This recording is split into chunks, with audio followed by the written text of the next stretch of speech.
in to the DNVR Avalanche podcast as the Avs, honestly a banger game against the Edmonton Oilers for Colorado, and the Oilers too. Game was just great, but the Avs come out on top in overtime, 3-2, pick up a huge 2 points.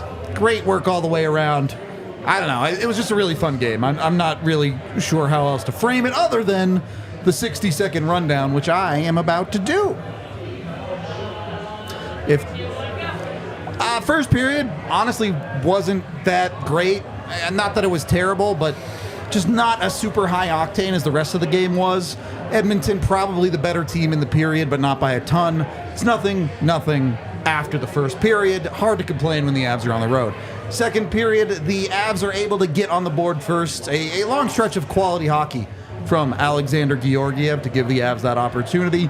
And it's Sean Walker getting the Avs on the board, up 1-0. Then Josh Manson beat the pants off of a guy.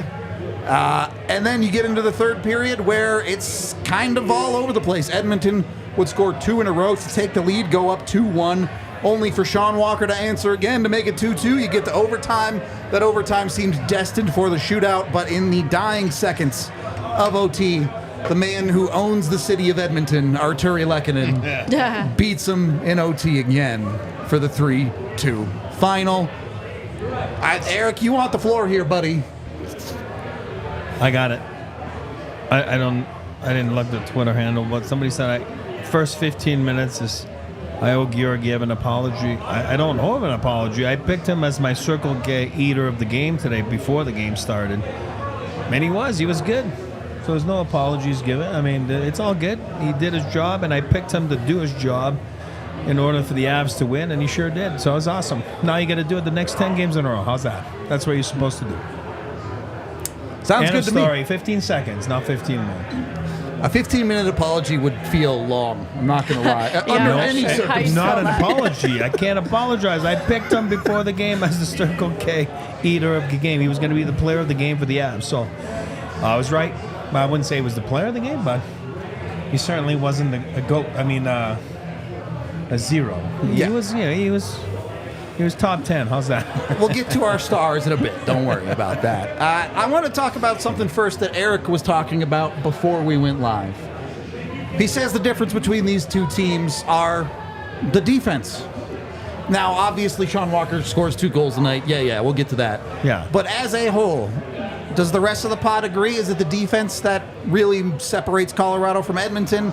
AJ, I know you're looking at some of those forward numbers. How do we feel? Is that why Colorado won this game? Because their defense was able to be better than Edmonton's? Yeah. Okay.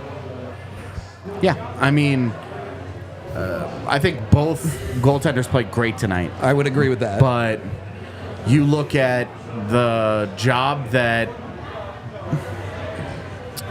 Colorado's defense was able to do, offensively and defensively. They have Sean Walker scores 2 goals. Yep. You also get assists out of Jack Johnson and Cale Makar. Yep.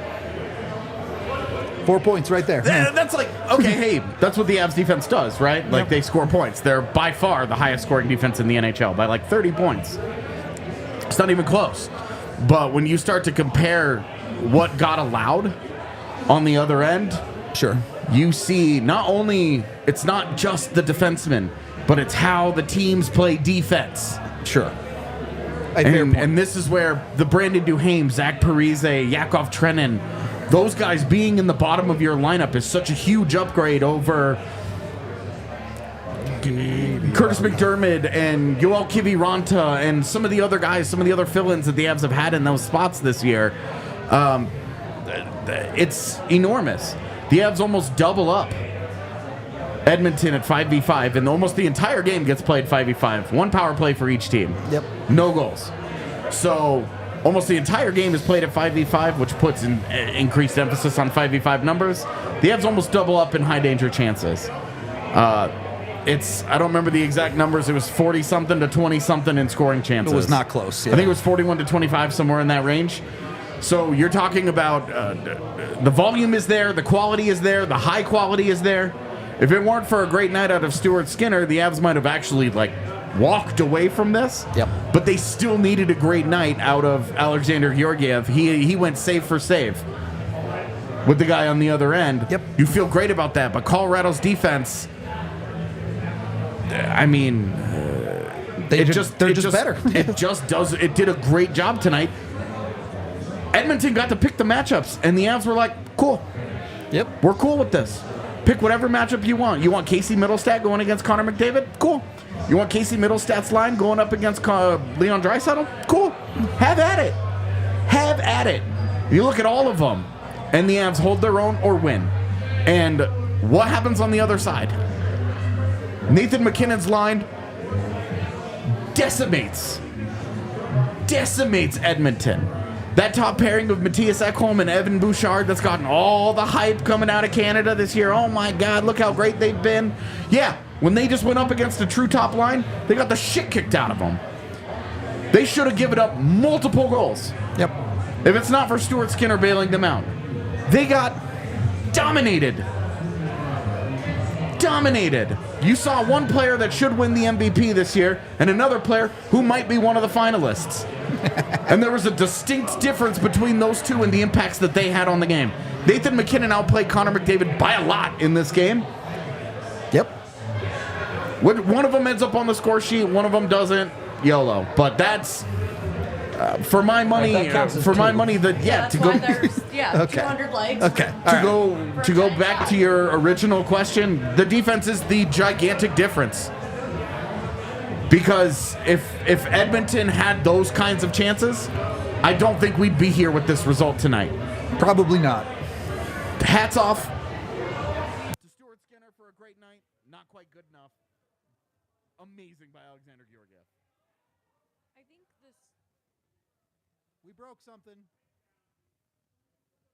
Is it my mic? Sick. Do we sound like robots? So that'd be super. We should just keep doing the pod if we sound like robots.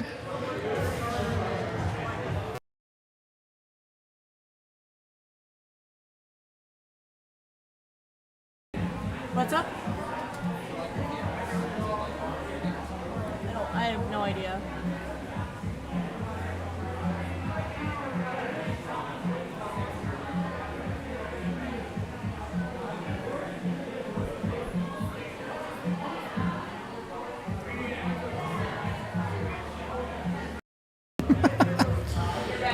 Okay. Board saved. Pod back on. Megan, you were about to go on the Avs defense.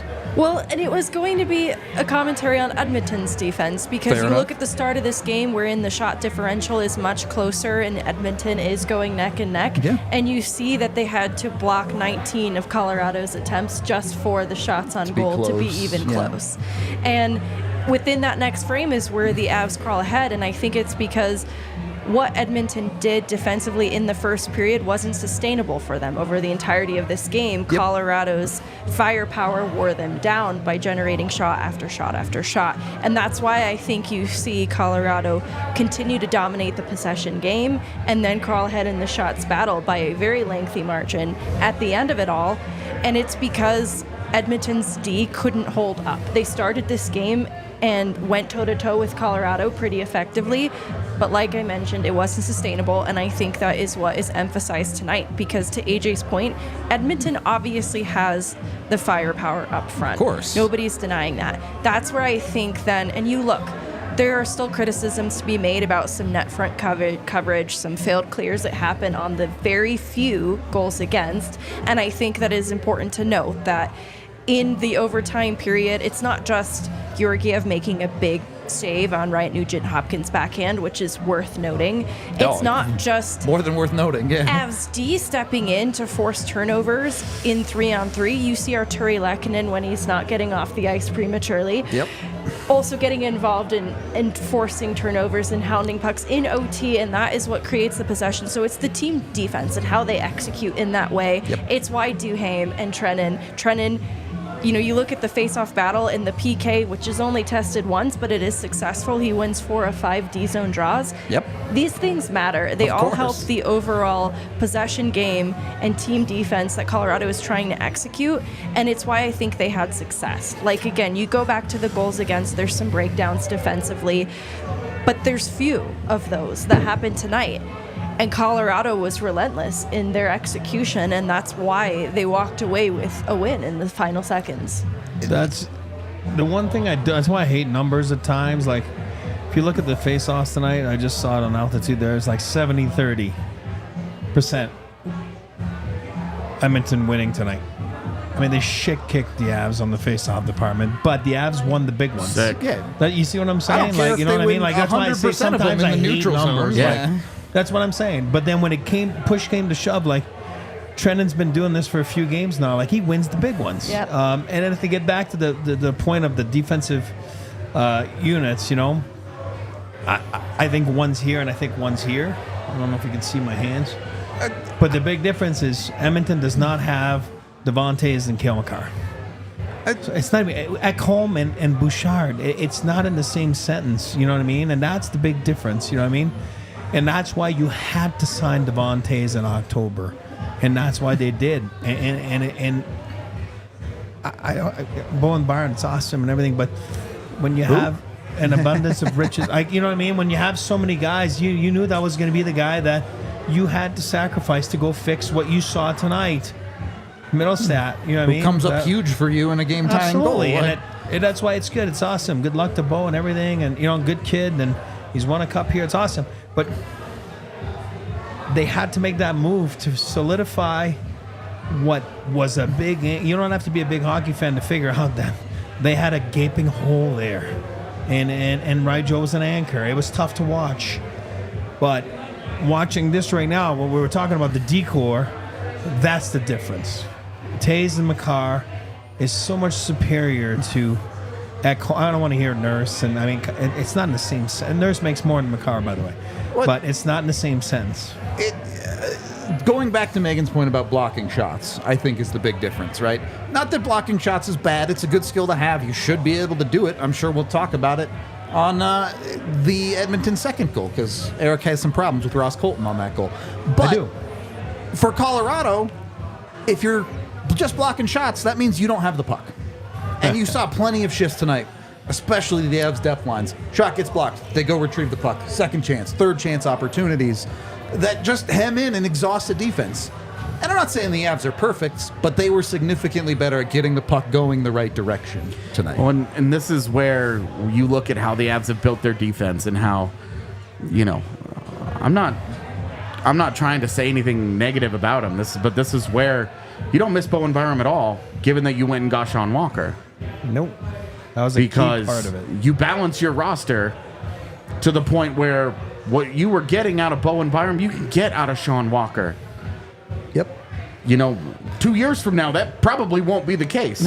But today, right now, this moment, You won't know. it is. You'll never know. And it's, we're talking about, the defense is so good, and it's Taves and Makar, but you get further down into the defense, you're talking about Ekholm and Bouchard, and, okay, great. But you get an assist out of Jack Johnson tonight. He was really good. You get, by the way, 2 goals from Sean Walker. Very Avalanche defenseman style of goals. Very aggressive, jumping into the play.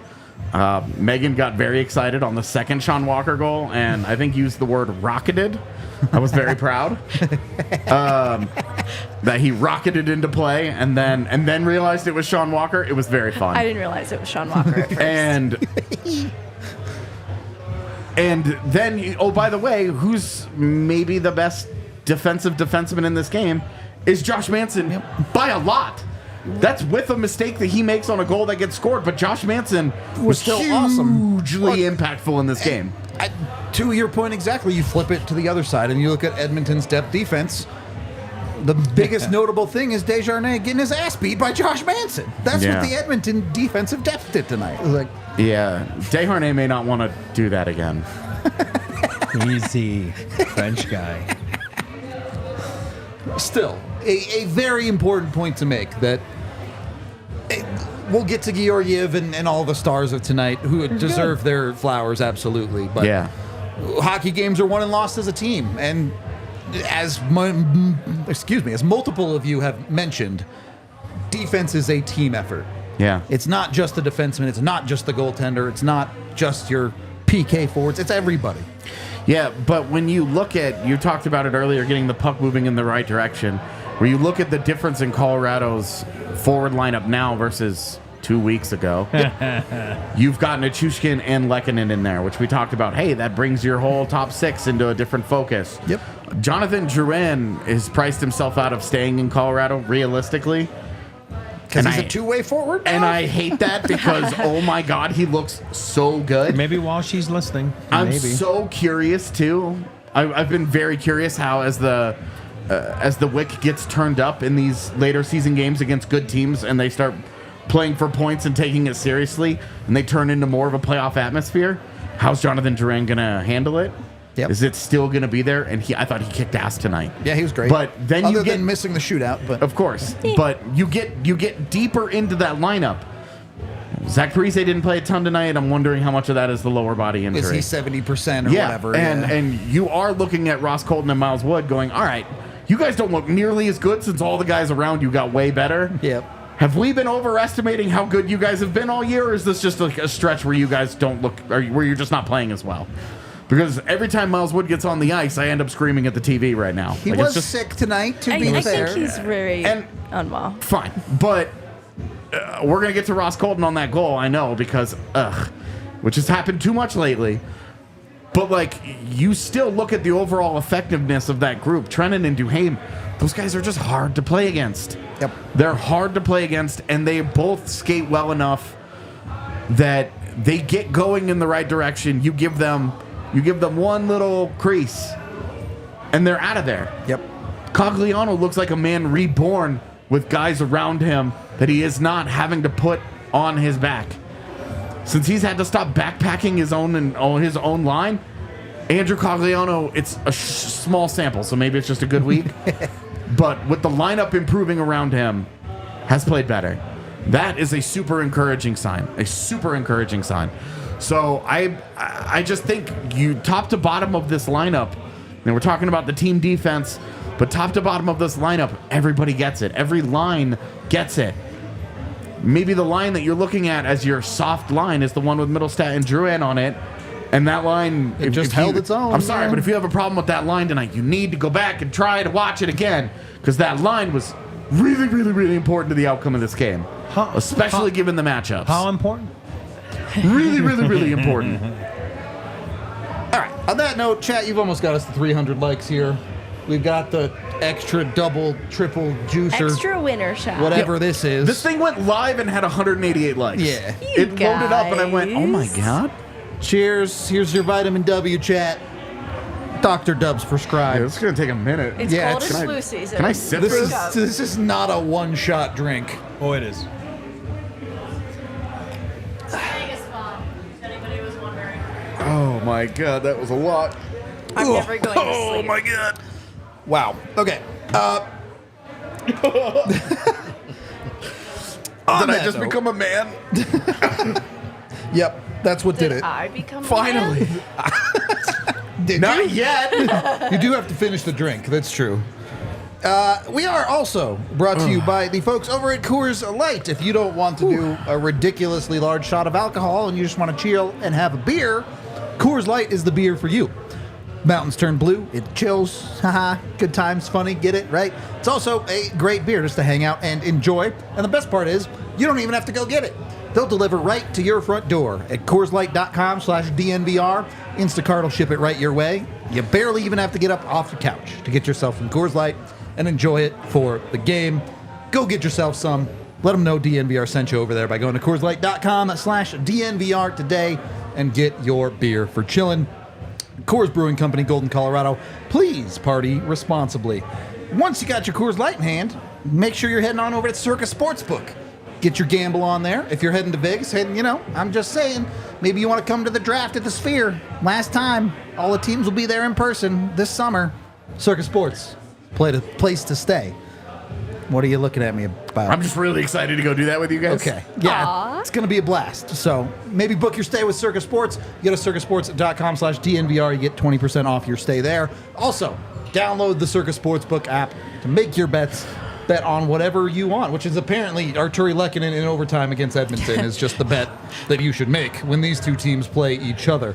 We should have known. Yeah, of course, right? In hindsight, it was like, obviously, that's how this game was going to end. But do your betting with Circus Sports. Go over there to circusports.com to download the app today. Circus Sports bets can only be made while physically located in the state of Colorado. Must be 21 or older. All rights reserved. Circus Sports Colorado encourages you to gamble responsibly. Gambling problem? Call or text 1-800-GAMBLER. Visit problemgamblingcolorado.org. Second period of the DNVR Avalanche podcast. Do we want to do the negatives or the 3 stars first? What negatives? There's not a lot of negatives. Mostly just Ross Colton. Okay, let's do the 3 stars. But it's not negative. All right, 3 stars. Let's hit it up with star number 3, kicking things off. Did I do these and show you guys what they were, or No. I don't remember if they were public or I sent them privately. They were in there, but I did not I look did at not them. look. So. Oh, okay, great. Alexander Georgiev, star number 3, particularly in the first half of this game, was great. I did think it felt a little bit like Colorado revved up to things. Their onslaught really didn't start until after they scored their first goal. Correct. Georgiev gave up nothing in that time, and then obviously you mentioned the Nugent someone mentioned the Nugent Hopkins breakaway in overtime, which he stops. He looks fantastic in overtime for them too. Honestly, we've seen Georgiev play some good games. It's starting to feel like he at least has the high-end games in his back pocket, right?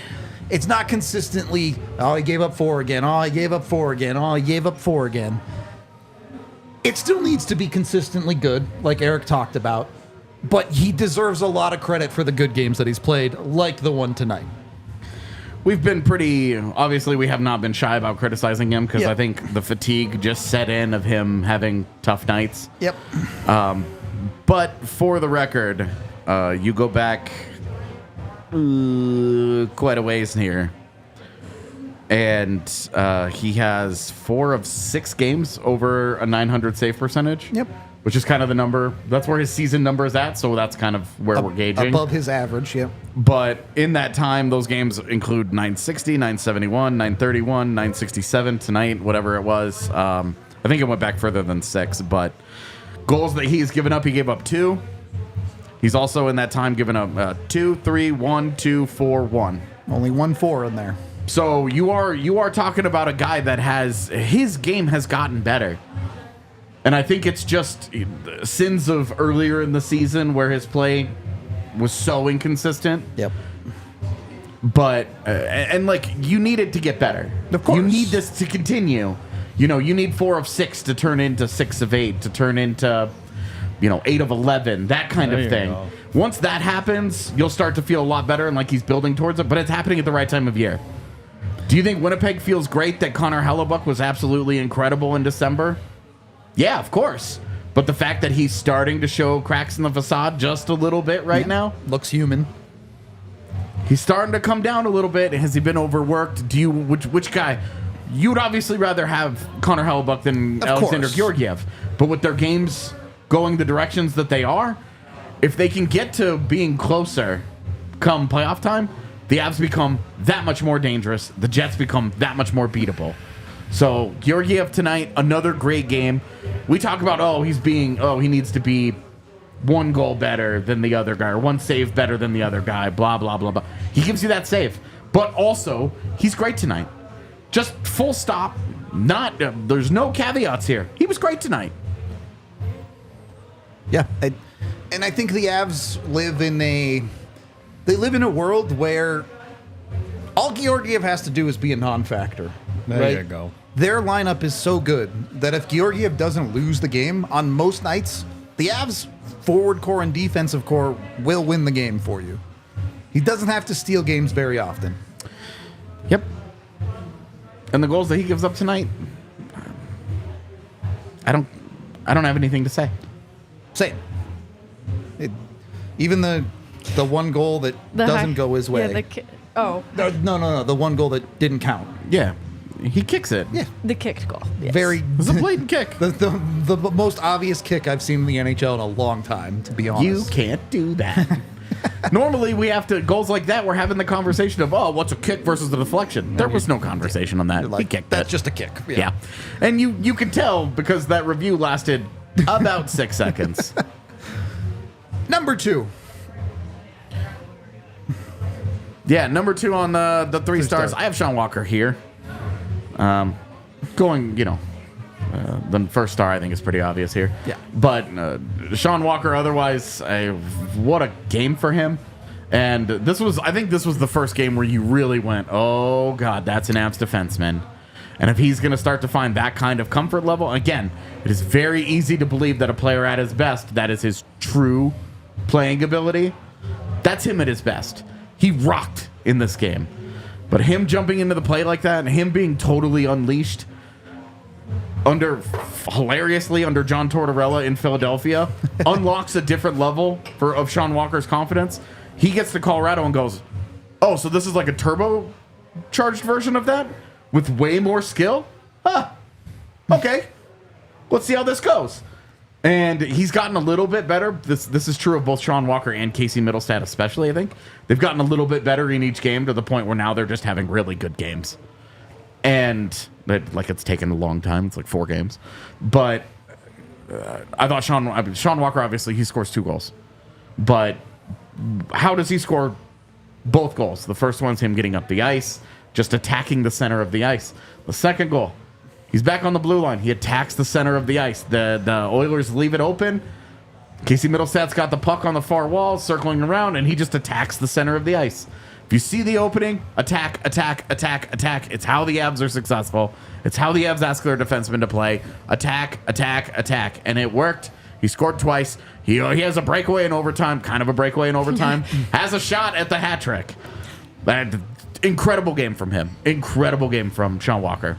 So close to the Sean Walker game. To have earned the trust of Bednar, too, so early on to be utilized in overtime. Obviously, he's having a great game. It's an easy decision to make. But he's also not a mismatch getting minutes with the second line. And the complement of the talent of Middlestat, of Lehkonen, helps to spring him for these goals. He's not out of place activating there then alongside that level of talent on the second line. And I think it causes me to reflect on what he was initially billed as this bottom pair defenseman coming to Colorado that teases this offensive ability that won't fully replace what we knew Byram was capable of, but it's really nice to see in a night like tonight he was not out of place among second line talent and joining those guys and activating with those guys. And I think that's also why it supports what he wants to do as a defenseman in Colorado more so than in Philly. But what I love too is what he brings from Philly is that kind of unlikely will to win and battle that we've seen in Philly at times. Little snarl, yeah. Yeah, a little bit of that snarl. And I think that is why it's important that he is a guy that impacts the game in a big way. It's a very Colorado Avalanche thing to do, and it's nice to see that even that aspect of him is a fit here. I mean, I play with high-end guys, and I'll tell you one thing. And you can hear it on bench, you can hear it on the bus, on the plane, in the locker room. They want to play with a guy like that. They do. It's just, no offense to a stay-at-home D that just, rims the puck or flips it out. They're like, I like this guy. I want him with me. So they look back at the offensive face-off, and they're like, Walker's with us now. Yeah, baby. He's that type of guy. That's how he broke in the league. I fell in love with him years ago in Ontario. When he came out of Bowling Green there, he was awesome. You know what I mean? He was awesome. And then he broke out in L.A. He was awesome. He was doing so good. Got injured. That's how he kind of fell out of favor, kind of lost his job, and then ended up in Philly. But this is a guy that's fun. He's exciting. AJ nailed it on the head the other day and said, hey, no offense to Bo and Byron, this guy will be a great fit here. And again, always go back. They don't make that deal, the Byron deal, if they don't get Walker. Yeah. Yep. It's a deal that goes hand in hand. So you saw it tonight. Like I said, he is fun to watch. He goes and he's smart and he knows when to jump in. And it's exactly what the Colorado Avalanche do, which is activate. Two direct comparisons I want to make. Number one, earlier this year, had a 5-game stretch where the Avs were without Cale Makar. We all talked about how it was an opportunity for Bowen Byram to step up. He really didn't do that great of a job of it. The guy you go out and replace him with on a night where Cale Makar is under the weather, fighting it a little bit, very clearly hacking up all over his teammates on the coughs. It was pretty gross. Sean Walker's here and has a 2-goal night. Dude Almost 3. stepped up to the moment when the Avs defense needed someone to step up. I'm just saying, he looked a little like a guy that you played with in Sandus Ozolinch. Buddy. Ozo was a wild man. The guy actually, my second point was the guy he reminded Sorry. me of. No, you're fine. He reminded me of on that second goal, a rich man's Nick Holden. Just because of the way that he jumps Right to into the that back back pillar. post. Yeah. Nick Holden was fun because that was his move. Yep. I'm gonna stand here. I'm gonna go to the back post and I'm gonna hope that somebody hits the stick or I'm gonna take a slap shot. I loved Nick Holden. He was also a fun guy. The only NHL player I've ever seen play air guitar in the locker room after practice just because he was bored. That's awesome. Yeah, nobody around him, by the way. Or it was after a morning skate. And I walked in the locker room and he was just playing air guitar by himself. And I was so just like, good. what a weirdo. Works for Vegas now. No, development. You saw him at Rookie Showcase. Yeah. He also might have ended Philip Grubauer's Colorado career. Yeah, maybe. So, That goal was heinous. yeah. Anyway, Sean Walker rocks. Star number one, the man who is Edmonton's daddy at this point. Yeah, so I put this on here just that he had the game-winning goal, but he also has an awesome assist The on the first goal, first yeah. Sean Walker goal where he gets up the ice. Finishes with 2 points. They scored 3 goals, and he gets the game winner in overtime. Yeah. It looks like it's going to be a nothing play and that they're going to head to a shootout, and he just goes to the net. Nathan MacKinnon does a great job just fires the puck there. Hey, let's just see how it goes. But Artturi Lehkonen, I mean, he just goes to the net and beats Leon Draisaitl to the spot because one of those guys always works hard, and the other guy's Doesn't. The other guy's effort waxes and wanes like a cycle of the moon. And Leon Draisaitl, Eric was incredibly amused by this after, but watch Leon Draisaitl's face after that goal gets scored. The first thing he does is he looks up at the clock. He's not looking up at the divine bodies that might or might not exist, asking, "Oh my God, how did that happen?" He's looking at the clock, going, "No way did I just fall asleep in front of the net with a second left in overtime." He got lazy. He just gets lazy, and one thing that Artturi Lehkonen isn't is lazy. And he goes to that back. He goes straight to the front of the net and beats him, but can't lose it in this. An incredible heads-up pass to Sean Walker to spring him for that first goal. And guess who Sean Walker beats up the ice? It was Leon Draisaitl. I'm just saying. And on that Sean Walker goal, Lehkonen stripped Warren Fogle of the puck, and then Jack Johnson came to the rescue. Yep. But before the incredible heads-up pass on that play, it's his hard work that springs it in the first place. Yeah. I have to give him so much credit. And then you look at the overtime winning goal, and that's exactly why Nathan MacKinnon loves playing hockey with Artturi Lehkonen. They know where to find each other, and Lehkonen knows how to find the front of the net. So I think that if Nathan MacKinnon did the 3 stars tonight, he'd probably give Lehkonen number 1 as well. I know we'll talk about it like you were saying about defense. You know what I mean? Defense is very simple. It's about commitment. That's it. I mean, everyone's smart enough to play in the NHL. It's how committed you are. It's very simple, with or without the puck. Look at the goal. Like Josh, for me, Manson tonight, I know he's not on your stars there. For what he is. I've only got 3 of them. No. That's what I'm saying. No. I've only got 3, bro. I'm not blaming you. I'm trying to say, for me, like, it's probably his best game I've seen him play as an Avalanche, for me. I don't know about But that. then- He was sick in the cup finals, man. Hey, listen, it doesn't matter. He was awesome tonight. He can't be any better than that. That's as good as he can be. But he makes the mistake in front there. Half a second, he gets beat, puck's in the net. Bouchard in the corner, half a second, MacKinnon puts the puck in front. It's half a second. Colton sleeps for half a second. Boom, puck goes by him. It's in the net. So for me, Artturi Lehkonen, yeah, tonight he scores a big goal. He makes an awesome play. But for me, what makes Artturi Lehkonen what he is, and a very coveted guy 2 years ago at the deadline, every team was after him. Just go back, and I know I don't think we can play it, but just go back to Sean Walker's second goal. Just that's why Lehkonen is so well liked and people want to play with him. Watch what he does in front of the net. He's got Evander Kane, which is not a guy that really wants to play without the puck, but watch what he does. Just his body position is in the right place, his stick's in the right place, and then all of a sudden, Middlestat's able to make that play to Sean Walker. There's a reason why he's able to make that play, is because Artturi Lehkonen's play without the puck is exactly what makes this goal happen. So, yeah, I'm pumped he scored that goal. Yeah, I'm pumped he made that pass. But for me, what makes this guy so valuable is all those little plays that he does all over the ice that you don't see, or you don't see on the score sheet. You know what else makes the second Sean Walker goal happen?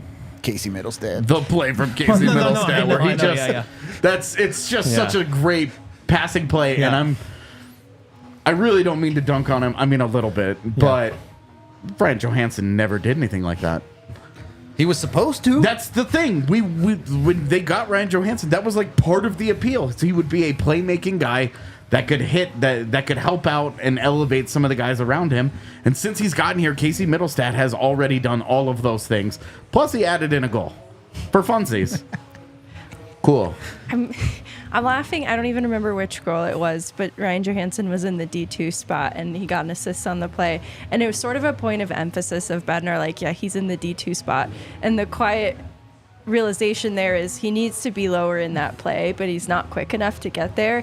That's why Casey Middlestat's behind the net. Yeah. He is deep in the O zone for that play to make it happen, and he has the vision to anticipate where Sean Walker is going to be streaking down the slot. That's just not things that Ryan Johansson was able to do. I don't want to dog on him too much, but well, in the roster construction, you see where the Avalanche are so much better after the deadline.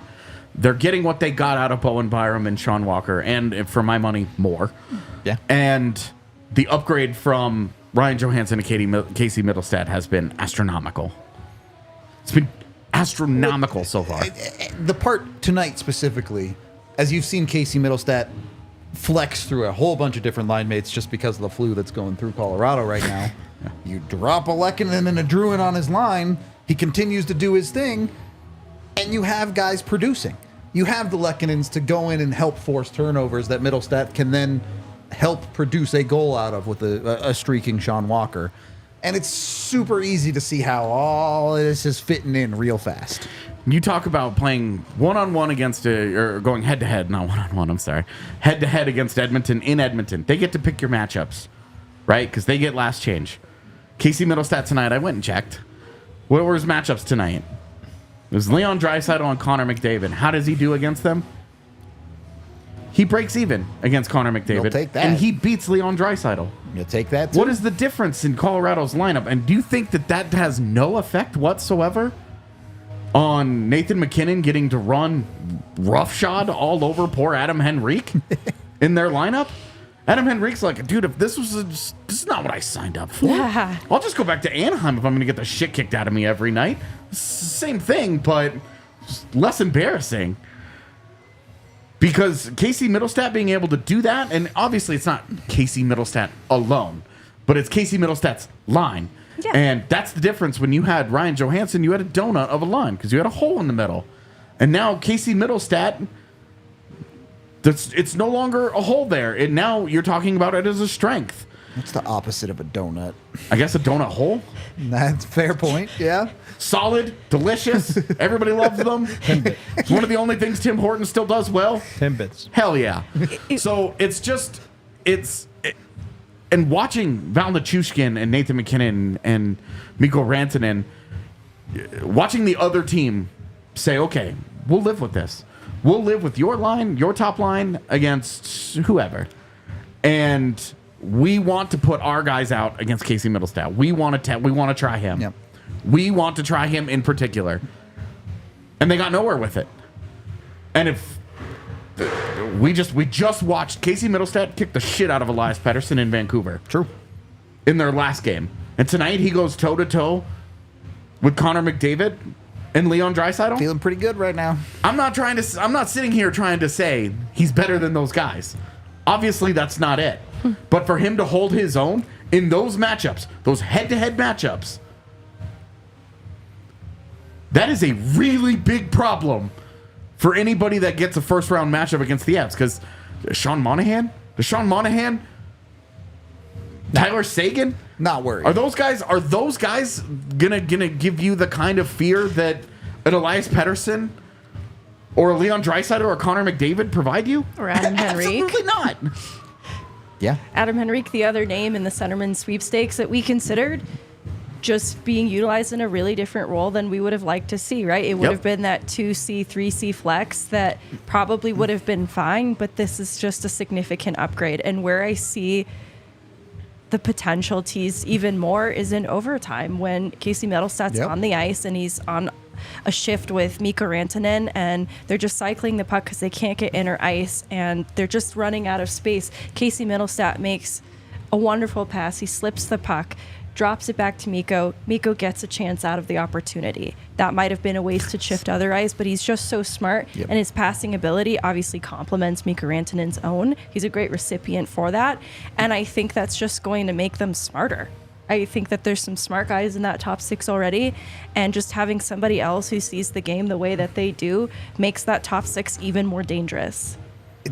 That pass to Mikko in overtime? Yeah. So slick. It was wonderful. So slick. It's so nice to watch a player that gets described as slick on the Avalanche. Because you look at the Avs' other forwards, not saying they're not amazing. McKinnon does it with power. Mikko actually is pretty slick, but he's such a big dude that it feels a little, I don't want to say lumbered, but it's not the same as a smaller guy like Middlestat who's in there doing crazy stuff with the stick. He's got the nicest hands on the team, bar none. Not even close. Middlestat. Exactly. Oh, Mitts. good. Mitzi. Mitts. Nicest mitts on the team. Confirmed. There was a tweet from our guy Dmitry Filipovich when the Avs traded for Andrei Burakovsky. That like apparently I just keep in the back of my brain. But when they traded for him, I remember he tweeted out, "Oh, so the Avalanche just get more skill? Great, just what they needed." And that was like that version of the Avs, and I think about that so much with Casey Middlestat. Yeah. And not only was it, and I think it got undersold because the return was Bowen Byram. And because Bowen Byram has this number one potential as a defenseman, it's so valuable, blah, blah, blah, blah, blah, right? But when you look at what the Avalanche needed, it's like they can go and find Sean Walker every year. They get first-round picks every year. That's what it takes. Great. Good luck. But Casey Middlestat, I'm just going to throw a dart and just say if he's an Av for the next 5 years, oh, good. Just not a bad find. Just what all the teams out west needed. Oh, good. Great. Their biggest hole is now a strength. Yep. Good. Because Not he bad. has looked so good so far. I try to be the tempered enthusiasm guy as I'm campaigning for them to sign Brandon Duhaime after a week. But Casey Middlestat has been so impressive so far that I'm just It's hard not to get excited, man. yeah, and it's digging. It's not just the highlights and just the course, assists and all it's that, but every little thing that he you does, drill yeah. into the matchups. You drill into who are they going against? Who are they playing against? Where are they finding success? Where are they struggling? Where are they struggling? Anybody have an answer? Where's Casey Middlestat struggled? His first game against Minnesota? Showed up less than 24 hours before. Zero practices under his belt and 5 new guys in the lineup on the same night. Yeah. Counting Nichushkin, obviously, but that's the game he struggled in. And all the others, he's just gotten better and better and better and better. And it's like, okay, cool. It's a question of fit, and you can't be afraid to make moves to better fit your team. You know what I mean? And that's exactly what they did at the deadline. They swung with purpose. They didn't just swing for the fence. They swung with purpose. They knew what they needed for the question of fit. And for me now, after seeing this 3-4 games into it, name me one roster that's better constructed than the Avalanche right now. There's none in the league. Well, I can't find one. I'm just being honest. I'll tell I'm you. being honest. Give me one. I'm a Vegas truther, but they're not healthy. No. But they're not healthy, and I think the Avs can go toe to toe with them. But no, So, I that's- don't mind Vegas. They won last year, but they don't have McKinnon and they don't have Makar, and that's where the difference is. I'm Look, with I you, know, man. I know. I'll I'm with tell you brother. what's not healthy, all right? Don't have a bank that's a donut. Get a credit union that's a donut hole, all right?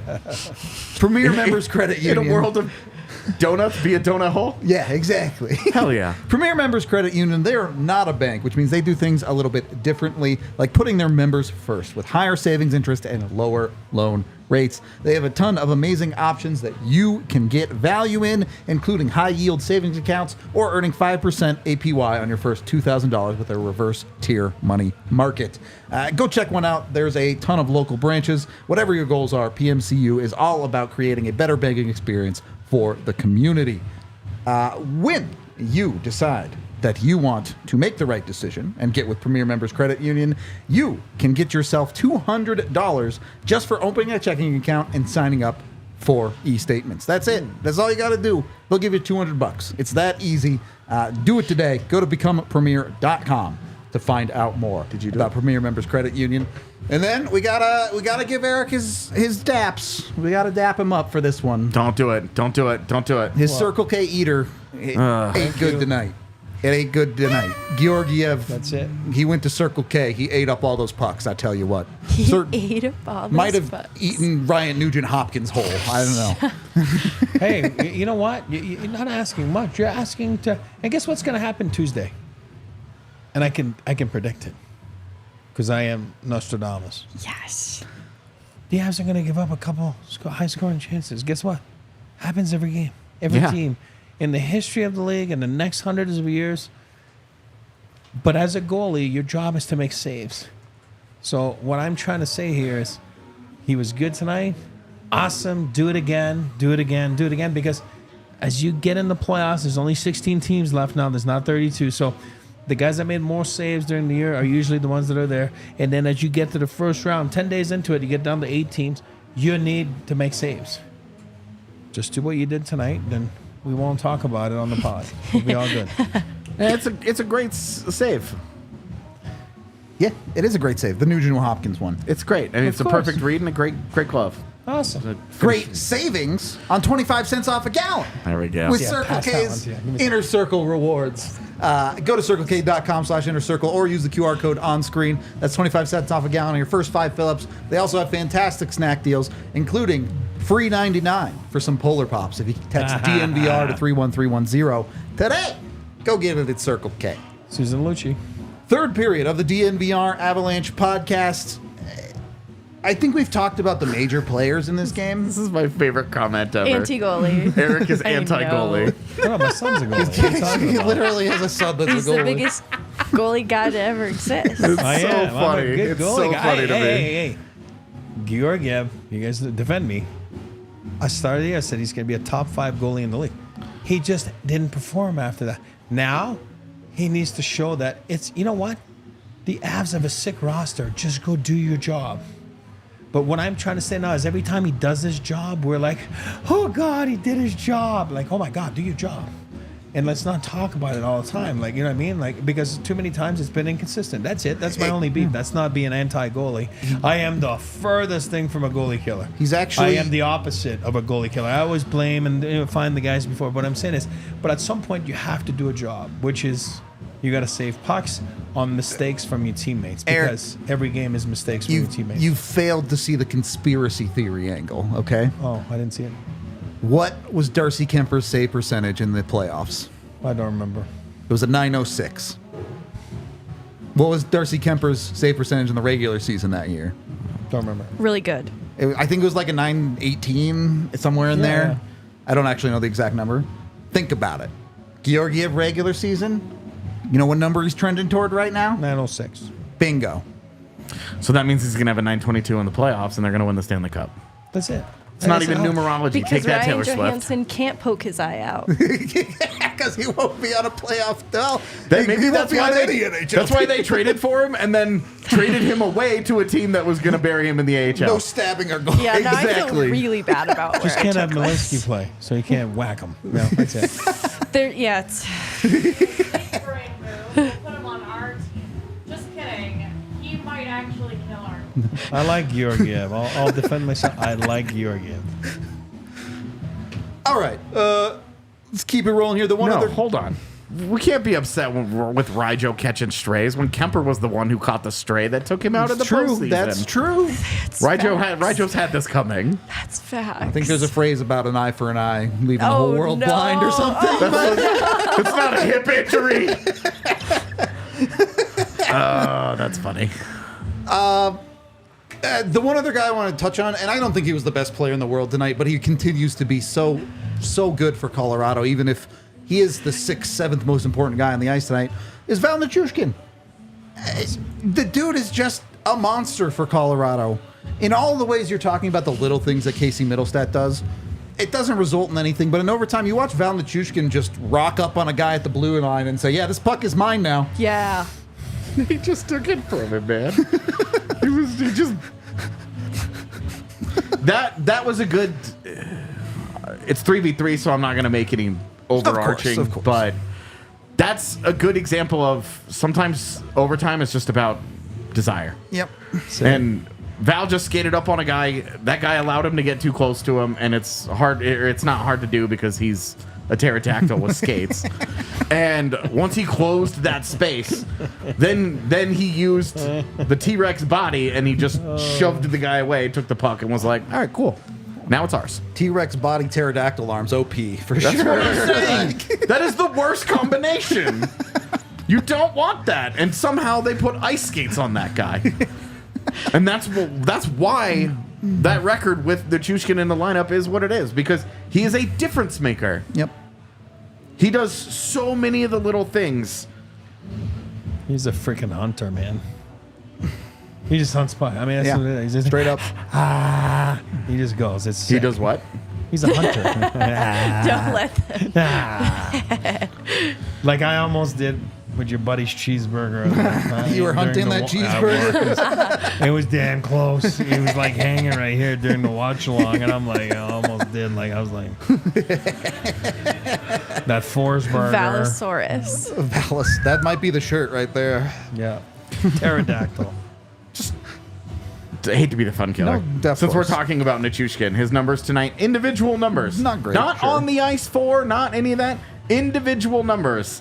He had 9 shot attempts, 7 scoring chances, and 5 high danger chances. You want a guy that should have had maybe better results in the box score than what he ended up with? Val Nichushkin. It's that guy. Yep. And if you also wanted some comical on ice numbers, he was on the ice for 40 shot attempts for, 17 against, Jesus. 18-9 shots on goal, 20-7 scoring chances, 9-2 high danger chances. That's just Val Nichushkin's night of kicking the shit out of the Edmonton Oilers, who, by the way, have some pretty good forwards that he played against all game long. All right, I'm going to kick it off one more notch. And I think he's going to prove me right next year. Can't prove me right this year because he took an absence. If he doesn't take an absence, he scores 50. I'm telling you right now, and he will next year. Sheesh. Because do the math. I'm not a numbers guy, but I think he was at, 25 out of 41? He was on that pace. Certainly Yeah. He's close to 25 pace, out of yeah. 41. I didn't go to school, but it's 50 yep, and yep, yep, 82, yep. just so you know. So if Zach Hyman can score 50, which he will this year, Val Nichushkin can score 50 next year. One more No, thing. Chris, Go ahead. Chris Kreider and Zach Hyman can have 50 Yeah. goal seasons. there you Nichushkin go. can get 50. Nothing Perfect, stopping Val Nichushkin from There you doing go. it unless Landeskog comes back and takes his job. Tiff, remember next year, this date, this Just pod, saying. when I say he's going to score 50. Please. No, what- I know, but just write it down. Put an asterisk on the computer. One more thing I wanted to touch on, and then I'll let my co-host go home because it is very, very late. Tiff's sleeping, by the way, behind the door right now. I know. It is DNVR After Dark officially. It is. I wanted to point out tonight, yes, the Avs had a 1-0 lead that they did blow in the third period. That's not great. You didn't love the Colton lack of effort on trying to block that shot out high in the second goal. I get it. But even as recently as mid-February, we've seen the Avs struggle to win these games when they're not playing their A game and the puck is not going in the net for them. And they gutted it out tonight. They stepped up. They got that second goal out of Sean Walker. They get this game to overtime and they win it. It feels a lot more like a team that is about winning post-trade deadline. Guys. I'll put it that way. Who's leading the West right now? Vancouver. Thank you.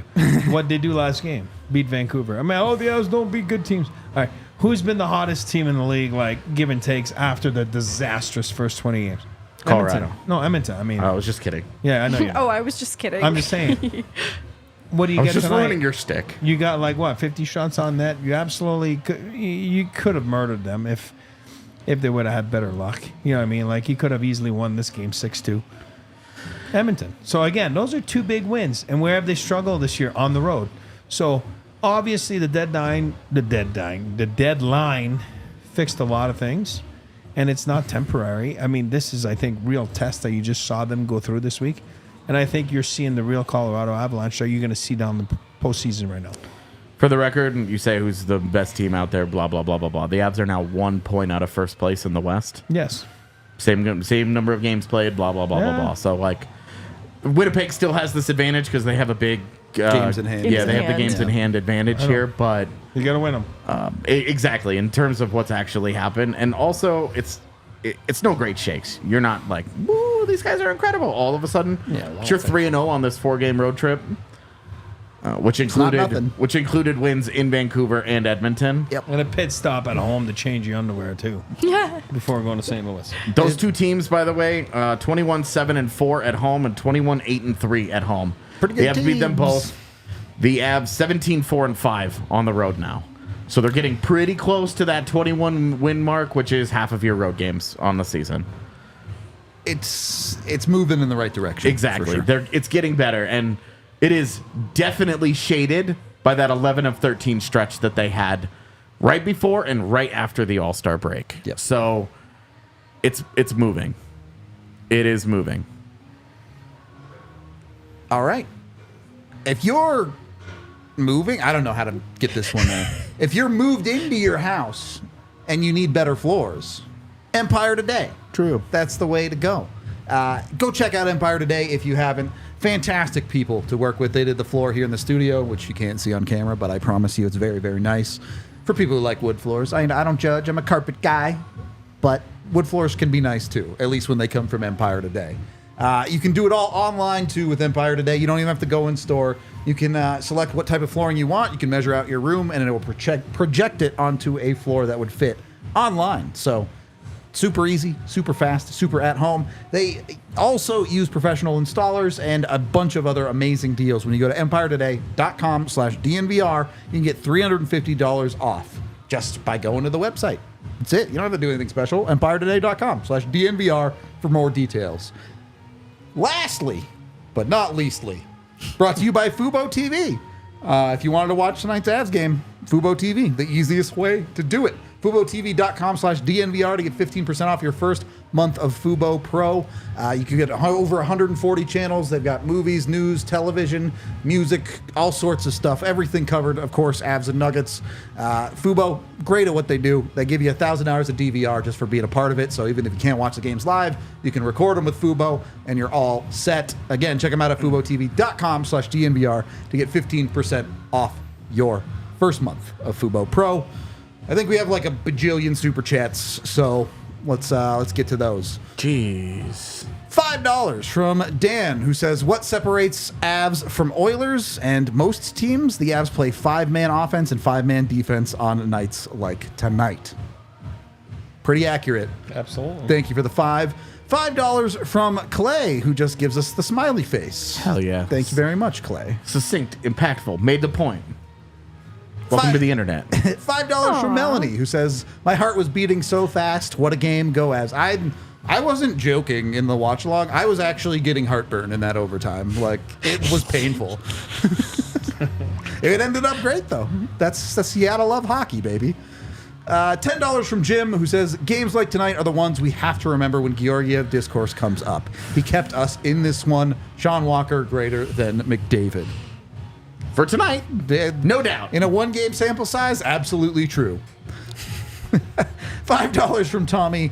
It was a like Mark Johnson against the USSR in 1980 all over again. This team sees the very ache. That is a word. Goal. I don't even know what that is supposed to be. I don't know what typo occurred there. Yeah. This is, the goal everyone knows is the Eruzione goal, right? Yeah. But so I assume that's what you're going for? Did we get there? Well, I mean, the Mark Johnson scored at the end of that period. True. So, it's kind of the same concept. Same vibes. With Lecky scoring at Way the end less of OT. Cultural importance to the rest of the world, but Speak for yourself. But it gave producer Drew a chance to go on This Twitter changed me. and talk so much shit to all the Oilers fans for an entire night. he's in our chat here too. I know, that's what I'm saying. $5 from James, who says, I think we all gush over Mitzi because it's the first time the team has felt like a complete team this season. And it's funny. It feels like the Avs are about as healthy as they've been, and that's with no LOC and a couple of dudes that are sick tonight. So yeah, and I think it's just that Middlestad's been that good. Sure. So. All right. Thank you for the $5. $2 from James, number 2. Walker greater than Tanev. This game absolutely ruled. Well, different player. Yeah, Look, super different guys. I obviously it's a very small sample size. I don't want to jump to any conclusions, but in the moment there were a lot of fans upset when the Avs didn't get Tanev. There were a lot of fans upset when the Avs didn't get Henrique. And then when all was said and done and the Avs did the things that they did, you felt pretty good. The game that you would have wanted out of Chris Tanev was the game that Josh Manson played tonight. So, best of both worlds. Yep. Thank you for the $5 from M&M Pond. Let's Go Avs was listening in on the radio when they mentioned the last second Lecky goal. Appreciate what y'all do. Have a good evening, everyone. Thank you very much. Thank you. And then $5 from producer Drew himself. Say hi to Steve for us. How about that win? Nothing better than beating the Oilers with some, was that an upside down face? I couldn't tell. Upside down face and a linky face. And there you go. Ooh. Thank you very much, producer Drew. $5 from Justin, who says, thank you guys for being the best. Another pod I locked on to had C-Mac on the hot seat if Mitts didn't pan out. Your sanity is nice and coverage tops. Let's not get carried away with sanity. Yeah. Notoriously, I am on a lot of drugs. Thank you for the $5. $5 from Hassan, who says 6 goal streak is what? So Zamboni. Yeah, it's a Zamboni. A 6-game winning streak is a Zamboni, we've decided. Yep. I think we said a 7-game winning streak, if they get there against St. Louis, they will officially be a problem. Yep. Problem. And then I like after that, I don't know that we have to keep naming Yeah, them. it's out of control. If you're past 7, you don't need Sick. names anymore. Yeah. You're still a problem. Every win, you're just a problem. And then an incredibly generous super chat from Craig, giving $62 for Lecky.